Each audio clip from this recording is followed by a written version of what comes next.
Hello, Vlad with you and a new author's story of my channel of amazing stories from life. It's probably a good thing that I went broke. Let's start from scratch together. Marina took a sip of wine from her glass and looked at Gleb with a smile. He looked absently at the falling snow. The wine in his glass was untouched. Or are you upset that your future wife was left without a business? Gleb, can you hear me? Oh, Marish, of course I can hear you. Upset, as if a man woke up from a long divorce. Upset that you lost your brainchild? How many years did you give this agency? How long did you build it? Well, let's treat this not as a loss, but as a new opportunity. I know the market, so we'll come up with something together. You also have experience, right? Can we handle it? Yes, of course, we can handle it. And when are you signing the documents about transferring the agency to Zimin? Everything needs to be prepared on Tuesday. I asked for more time, but they won't give it. I don't want to quarrel with them, I'm afraid. Don't be afraid, we'll definitely cope. Gleb hugged Marina, and she melted in his arms. What a wonderful man he is. Not a man, but a gift from fate. It was her friends who said that he was a gigolo swindler. Silly girls. They were just jealous of her. She thought that he would say exactly that when she was planning this prank. They met at the gym completely by chance. They were walking on the treadmills next to each other. Gleb started talking like a pearl. Marina had never made such acquaintances, and he turned out to be so charming, young and handsome that she couldn't resist. She had long since sworn off wasting time on her personal life, and was only engaged in her own business. Marina was a practical, calculating person. She loved to invest, manage finances wisely and, of course, make a profit. And her personal life seemed to her a dubious investment, risky and sometimes unpromising. That's why she didn't concentrate on it. And the sad experience of a student marriage taught her a lot. Her classmate Slavka changed her best friend. That was the end of their love. After that, Marina convinced herself that all men are, and had no more personal dealings with them. Everything is strictly business. In difficult financial times, she took the last risk, opened her own advertising agency. The idea took off, and the agency almost immediately became successful.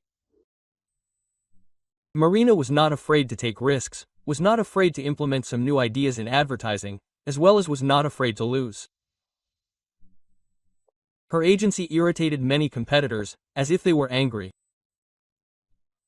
Why didn't they come up with what she came up with first? And Marina just smiled and moved on.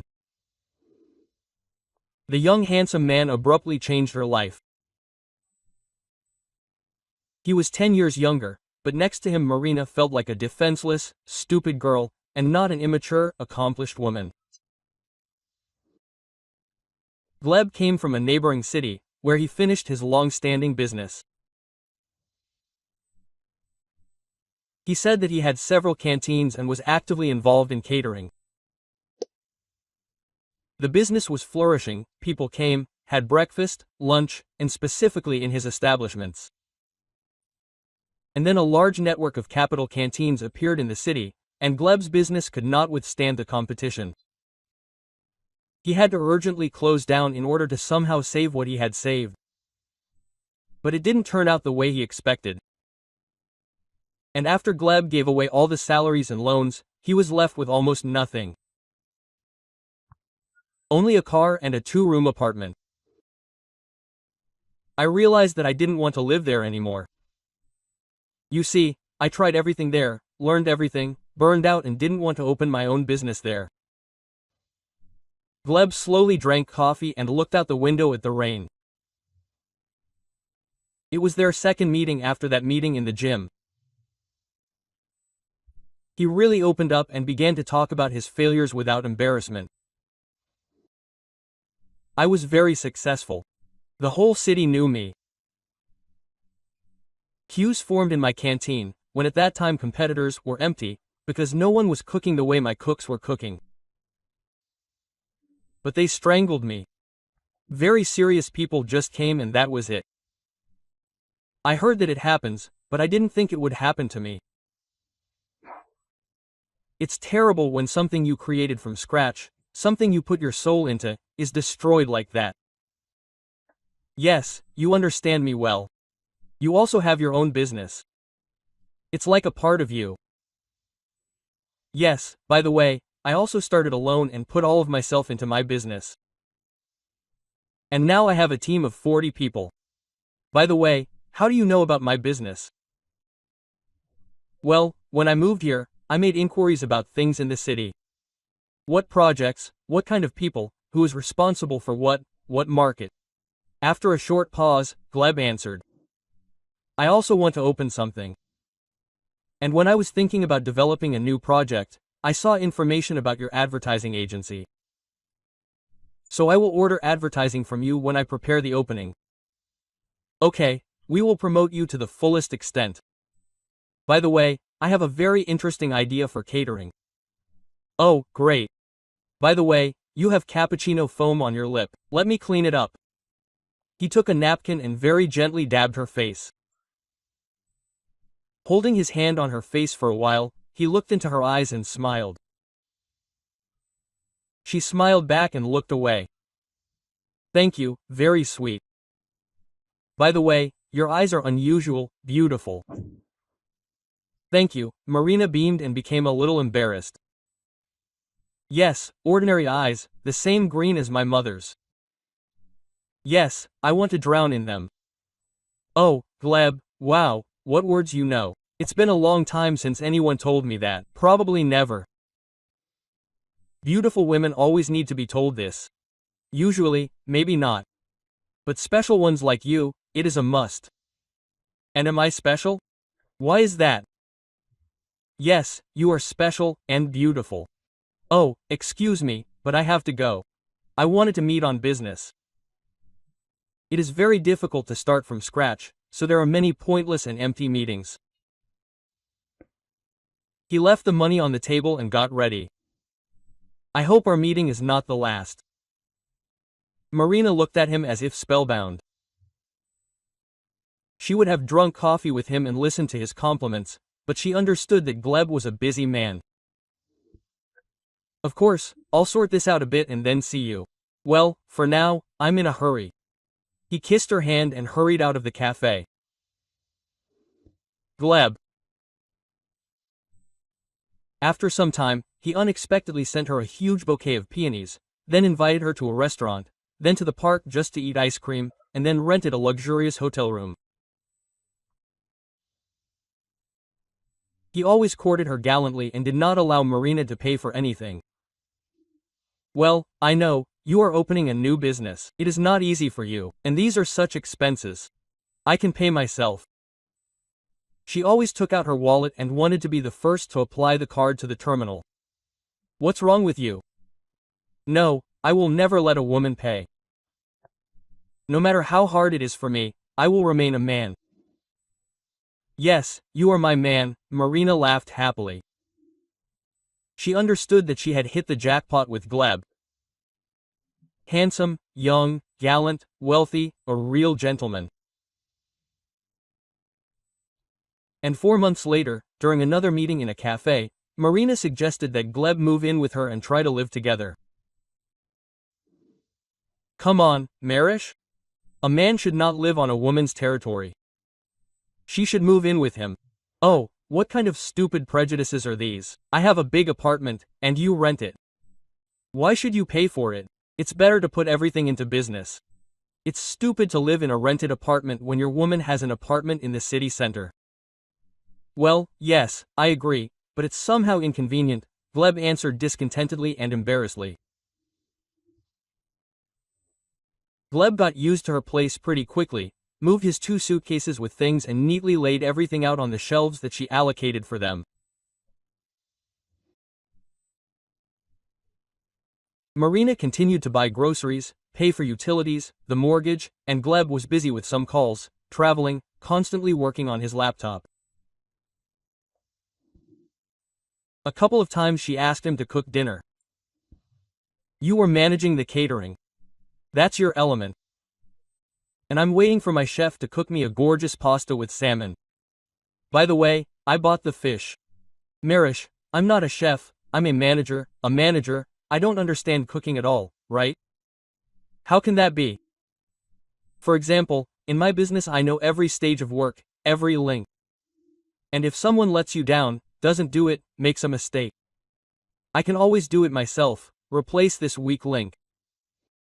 No, I have a different approach. To manage something, you don't necessarily have to be a thief. Or maybe you should change your approach. Then you will be more confident in your business.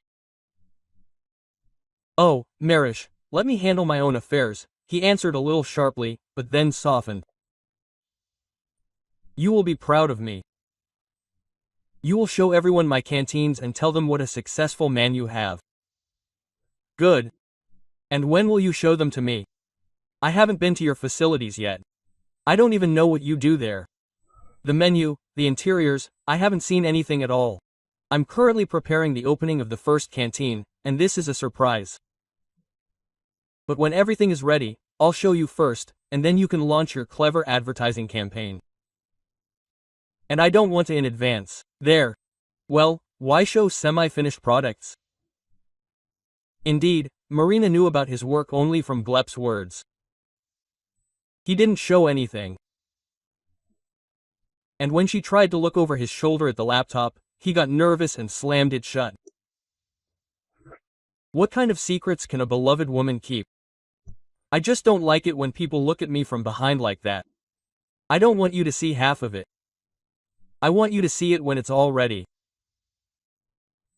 Gradually, Gleb stopped paying for himself and Marina anywhere. She was the one buying groceries, ordering food, paying for restaurants.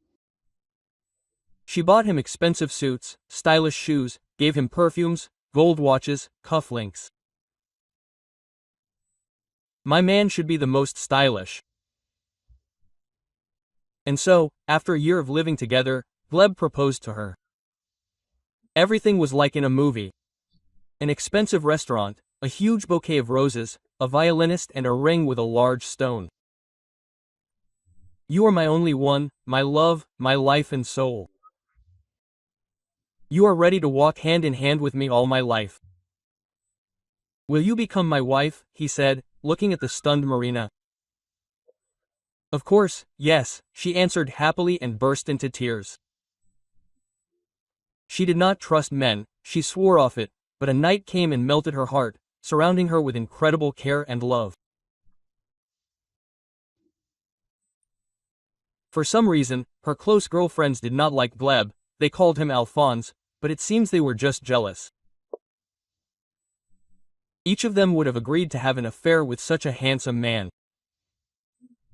Marina understood this and indulgently listened to their criticism and unsolicited advice. That day, Gleb came home late, cursed, threw his briefcase and fell on the bed in his boots. This is the end. That's it, I can't do this anymore. Quote, what's wrong? Asked the frightened Marina. She had never seen him so angry and upset. There will be no opening. He didn't check, he screwed up. Everything is lost. What's wrong? It won't be possible to open in the place where he wanted. The building is under arrest, some problems with the city and the administration.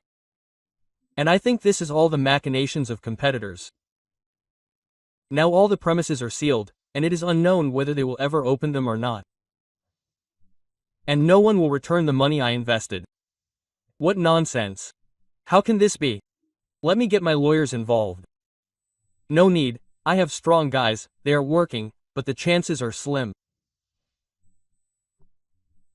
Marina tried to persuade him for a long time, and Gleb only whined because his second business in his life had failed, before it even opened.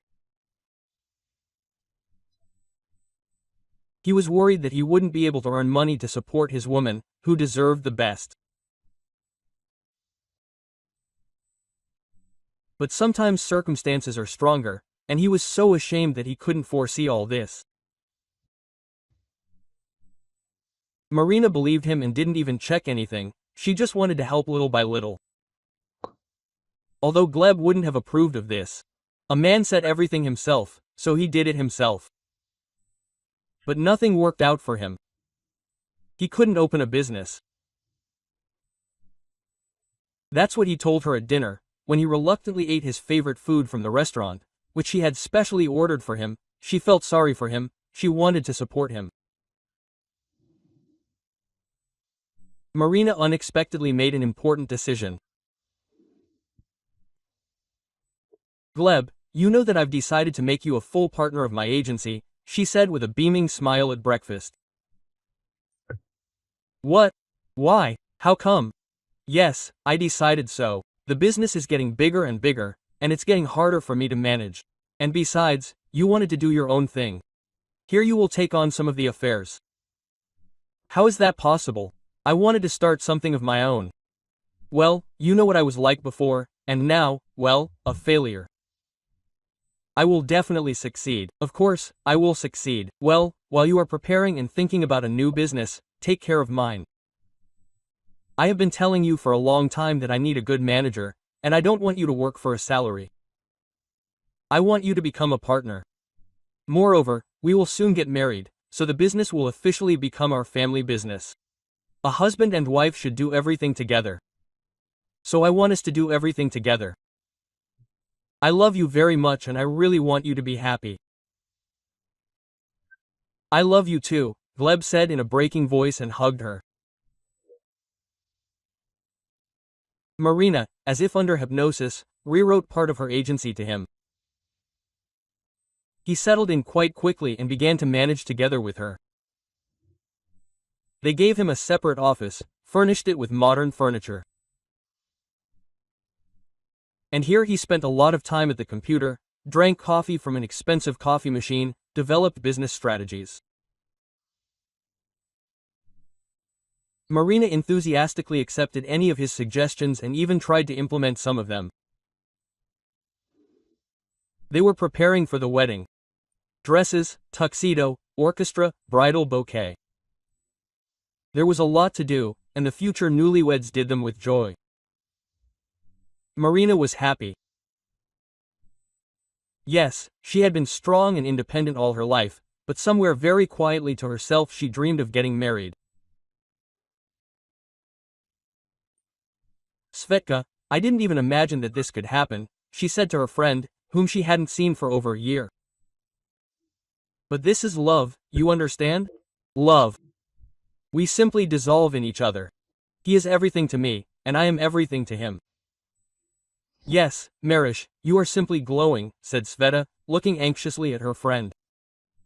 But it seems to me that you got carried away when you gave him part of the company. What kind of royal gifts are these? This is your brainchild. This is all you have. I have bread, and that is the most important thing. I don't recognize you at all. You were so pragmatic, tough, and now what? What did Tyglep do with you? Nothing, he just loves me, and I'm not alone. Oh, my friend Alfonso. And he loves your money too. Don't say that. I don't want to listen to such things. It seems that I'm not the only one talking about this. But I've known you since school and I have the right to call a spade a spade. Alphonse, you are a fool in love, do you hear me? No, well, sit down and think about what he did for you. How much money did he invest in you? Why are you so hung up on this money? Well, think about it calmly. You can always get married. Hey, I think this is your last chance. Are you planning on dying tomorrow? I don't think so. Your whole life is still ahead of you. And your Gleb? What do you even know about him? Where exactly did he run his business? Well, he told me that it was there, in his city, Marina answered sheepishly. That's what I'm talking about. And you try to check it yourself. What do you mean check it? Right before the wedding, or what? Well, when else? Right before the wedding. And how? You know, there's nothing interesting on his social networks. And you tell him that you went broke, that competitors are taking over your business, and now you're bankrupt. Now he'll love such a beautiful, happy, but poor woman. Svet, this is some kind of betrayal. I can't deceive him, test him like that. Well, you also said, of course, Marish, it's only for your own good. Now if this is a really good person, I'll be happy to go to your wedding and give you a cool gift. But if he's Alphonse, I don't want you to suffer. Marina left the cafe, thoughtful and upset. How is that possible? Svetka was clearly talking nonsense, but it seemed that there was a bit of logic in her words. After all, Svetka was her best friend and had phenomenal intuition and a flair for people. Yes, if you think about it, everything she knew about Gleb's business was only from his words, and they lived on her money. In the evening, Gleb noticed her sad face. What's wrong with you? Did something happen? Do you remember our main competitor? Zemina. A very nasty, arrogant guy. Well, yes, I remember. You said that he had a lot of connections. Yes, that's right. In general, I didn't want to say, but they got to me a long time ago. They drove me, threatened me, blackmailed me. It's too close to him in the same market. So I have to leave, give away the company for next to nothing and leave, but at least alive. How is that possible? Does it even happen? It does. You had it with your canteens. Oh, yeah, but this is different. Is this even legal? There's a very complicated scheme there. I don't fully understand it myself. So far, all the assets are mine, but I have to sign, and he will pay me purely symbolically for it and will not ruin my life. I thought for a long time, but then I agreed. So I'm bankrupt, Gleb. It's all over. He was silent. She watched his reaction. Gleb didn't say anything, but simply looked out the window, angry, upset, with a gray face. You have nothing to say to me? Everything will be fine. We will improve. Don't worry. We are together. I need to call.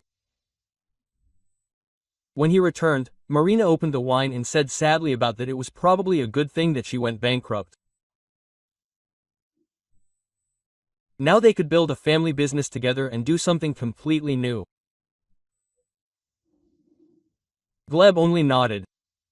Answered monosyllabically, hugged her. Marina clung to him because she needed the same warmth and support.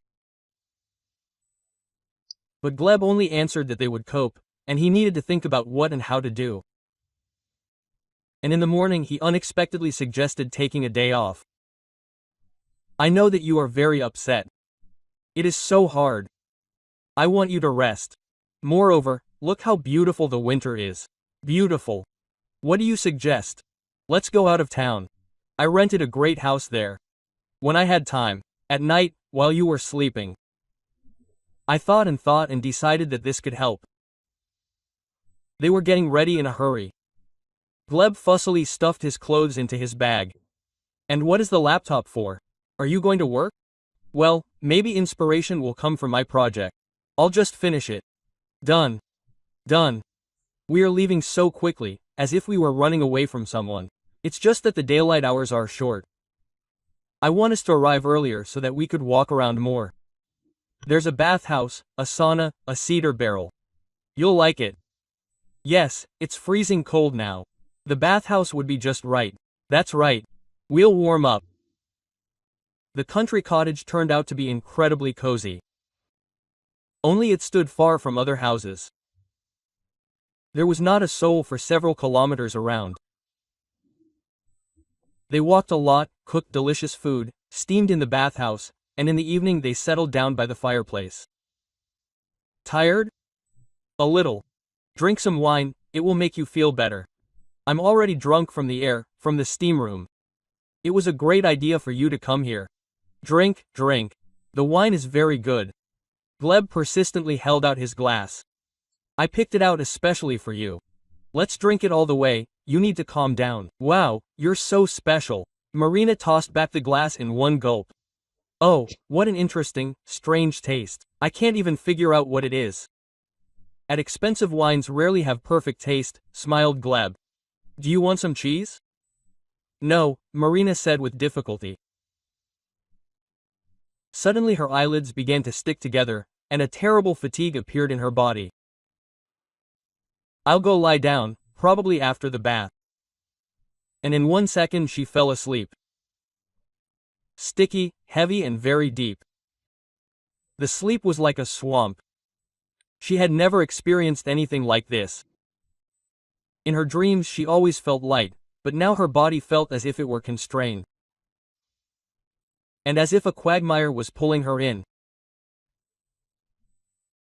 Marina sank deeper and deeper, and the quagmire pressed on her chest, squeezed her neck, and it was hard to breathe. It seemed that there was no air left. What was this? Yes, she really didn't have enough air. She couldn't breathe, because Marina opened her eyes with difficulty. Gleb squeezed his fingers on her neck and strangled her, fast asleep after the pills he had mixed into her wine. He must have messed up the dosage out of fear and excitement. So when he started to strangle her, Marina woke up and began to resist. He was scared when she grabbed his hands, but he did not back down. He continued what he had started until Marina stopped struggling and went limp. Quote, "Well, that's good," he praised himself. Gleb picked her up and carried her outside. He wanted to drag her into the forest to replace the body, but at that moment the phone rang. He abruptly threw her into the snow and quickly answered the call. Marina was now thinking only about how not to scream from the pain and the burning cold that pierced her body. When Gleb began to strangle her, she pretended to be dead, and it seemed that this saved her. Fortunately for her, he did not check her pulse, listen to her breathing, but only quickly wanted to carry her out and hide her. Obviously, he did something like this for the first time, so he was very nervous. And what Gleb hissed into the phone. "Why are you calling me now? I did everything. I did everything. I will sign the documents when I return to the city. Everything." He dragged Marina into the forest, threw branches at her and went into the house. She lay without moving. Pajamas and warm socks could not warm her in such frost. She understood that soon she would begin to lose consciousness from the cold, but still held on with all her might, waited. Soon she heard Gleb start her car, slam on the brakes and drive away. When everything became quiet, she slowly got out of the undergrowth and wandered towards the light of the street lamps. Marina could no longer feel her legs, her fingers were twisted, but she walked with all her might, fought, as always in life. Marina knew that if she suddenly passed out now, she would freeze forever. She walked through the forest for an eternity, until finally she came out onto the road. The last thing she remembered before losing consciousness was the light of car headlights and a man's cry, "Hey, who are you? What if I had run you over?" Quote. It was a hot July day. Sveta and Marina were drinking coffee on the terrace of one of the trendy restaurants. "Oh, Svetka, if you only knew how much I love the heat now. I hate the cold. After that night, I can't stand it at all. I'm glad you called me. Igor surrounded you with such love that we couldn't really talk in the hospital. Always there, always holding your hand. Yes, that's how he is. And what about that bastard? They put him and Gleb in jail, yes, for 10 years. When I arranged this check and told him about the bankruptcy, he was afraid that he would now be left without money. He was completely in debt and wanted to take part of my capital after the marriage to pay off the creditors. And when this news shocked him, he decided that if I gave the business to competitors now, he would get nothing at all. So he hastily concocted my disappearance and wanted to quickly withdraw everything from the accounts while they were looking for me. Later, at the police station, by the way, they said he's a marriage swindler. He travels around the cities, swindles successful, lonely and gullible people. When I was lying in the snow, his handler called him. He's also in on it and makes money from each deal. Well, now let him sit and think. I don't understand how I got myself into this mess. And I told you he's a gigolo. Yes, a real criminal. And he wanted to kill me. If I hadn't pretended then, I would have died for real. Yes, if you hadn't fallen under the wheels of Igor's car then, it definitely wouldn't have ended well. I agree, Marina smiled, out of the blue, literally. You know, he's so good, caring, generous, Sveta smiled. Very much. Don't worry, I don't support him like Gleb. Rather, he supports me. He pays for all my treatment. He paid for side. Oh, after that horror, I still have to recover and recover. At that moment her phone rang. Oh, Igoric, yes, darling. On Friday and all next week. What are we going to do? To Turkey? Yes, it's very warm there. Well, of course we'll go. Yes, we agreed. They ended the conversation, and Marina put the phone on the table. He said that there would be a cold cyclone next week. And he knows how afraid I am of the cold in July. So he decided to buy tickets to the sea. We'll have a rest there in Dizar. Great. Why not? In general, Svet, we're even thinking about moving to a warmer climate, maybe somewhere on the coast. I won't be able to survive next winter here. I'm not ready for the cold. So what, will you quit your business and start from scratch there? It's scary, of course, but I'll leave the manager here. In general, the antenatal clinic approved such a move for me and the baby, and she stroked her barely rounded tummy. If you like the story, please support me with the thumbs up button. It's just one action for you, but it means a lot to me. Thank you.